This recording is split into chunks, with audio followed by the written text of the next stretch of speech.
Welcome back, everybody, to Badwick Drama News. I'm your host, Badwick, and I'm here making the news simple just like you. So for tonight's episode, we have 3 news stories for you today. However, before we get into all that, make sure you hit that like button, subscribe if you enjoy the content, and comment down below your opinions of the show and your thoughts on some of the topics we talk about. So for today's episode, we are going to return to Pokimane. 3rd video in a row, but this girl is constantly involved in stuff. Our 2nd story is this old school commentary YouTuber has announced their return. And for our final story, we have some lore that has been exposed about Hasan Piker. Now, everyone, let's just get on into the episode.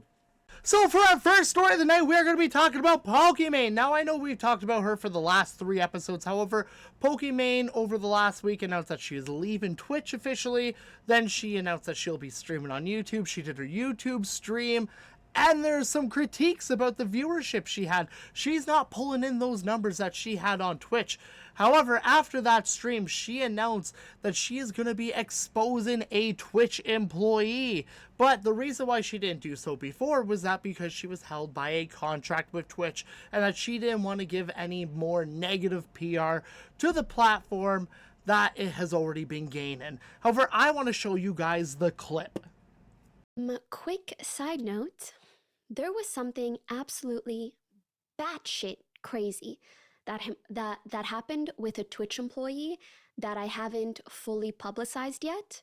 But now that my contract is over, I am considering doing that in another soon podcast episode.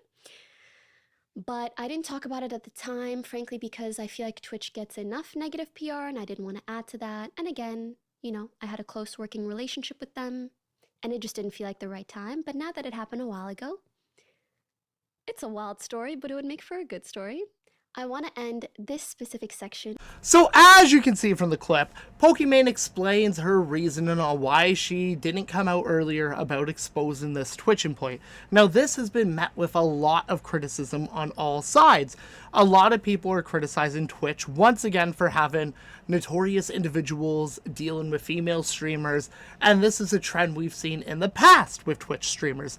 Then you have people criticizing Pokimane saying, why did you not come out about this when it was ongoing and while it was happening, and how many other streamers are affected by this? And I kind of agree with that take, because of the fact that Pokimane kept this hidden until she left the platform. Now, she did announce that she was under a contract, which I assume that Twitch probably could have had some maybe legal grounds to go at her if she did come out about this. I don't know. I'm not a lawyer. However, I do find it kind of shady that she didn't come out about it, because if it is something really bad, other individuals could be affected by this. Other female streamers could be affected by this scandalous person. Now, a lot of people are assuming it's something around the lines of flirtatious behavior, maybe sexually inappropriate behavior.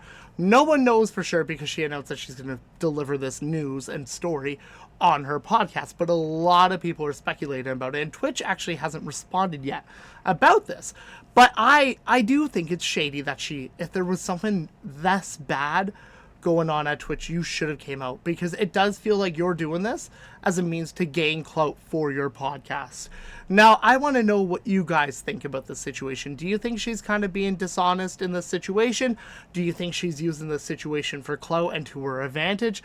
Let me know what you guys think in the comments. I'm actually generally really interested in this Pokimane situation, because we've been following since the start and it's kind of evolving every day. So let me know what you think, and let's move on to our next story. So for our 2nd topic of the night, we are going to be talking about a YouTuber who has announced his return to the platform with 40 videos, which is huge. And I'm personally a big fan of this YouTuber myself. And the YouTuber is Grade A Under A. Now, Grade A Under A is, like, if you don't know who he is, kind of classic commentary. He did these videos of his animations, kind of giving his thoughts and opinions of various subjects, and he wasn't afraid to talk about controversial things or give a controversial take. Now, Grade A came out with this trailer video, and let's check it out.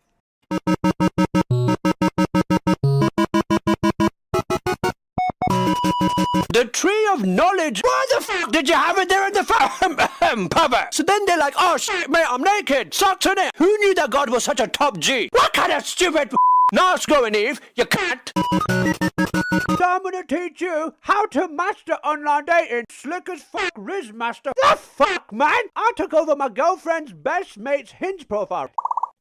Fucking Christ, man! Idiot, you look really hot. Yes, I fucking know! I have never felt this way about a movie franchise before. But how is this guy a superhero? Fucking what? This one made me lose my nerd marbles, right?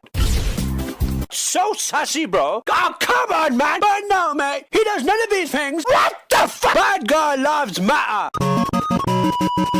No one wants to see big old ass. Thank God for censors, right? Because that's better, isn't it? Ass. Kill everybody. Yeah, kill everybody. So as you can see from the teaser, he is going to be launching 40 videos, which is fucking amazing. I am a huge fan of Grade A Under A, and I know he's not for everybody, but he reminds me of what commentary used to be. You know, shit-talking people and topics in a video format, which, I mean, that is kind of dead nowadays. You don't really see a whole lot of big YouTubers doing that other than, like, Turkey Tom, in my opinion. And, like, you have some other channels, but Turkey Tom, in my opinion, is the biggest one in that style format nowadays. However, with Grade A's return, a lot of people started to discuss some of his controversies that he has been in. Like when him and Leafy kind of went at Keemstar, Grade A Under A made a rant video that consisted of 2 parts, where in the first video he accused Keemstar of beating his wife, then he accused Keemstar of being a pedophile. So those guys have had beef. A lot of people are curious on if this is going to cause beef in the future, or if other creators on the platform are going to take issue with Grade A coming back. Now, for record, he's been back and sporadically has uploaded, but never on this scale. So I'm personally really excited that he is returning to the platform, and I'm really curious on what you guys think. Are you pumped for Grade A? Do you even know who Grade A is? Because in my opinion, he's kind of like OG commentary. So I'm personally excited to see him return to the platform and see what shenanigans happen from it. But anyways, that's that for that. Let's move on to our final story. So for our final story of the night, we're going to be talking about the Quarterin and Hasan Piker. Now, if you don't know any of these individuals, Hasan Piker is the largest political streamer on Twitch currently, and he is very socialist with his ideas. Some say communist, but he is socialist.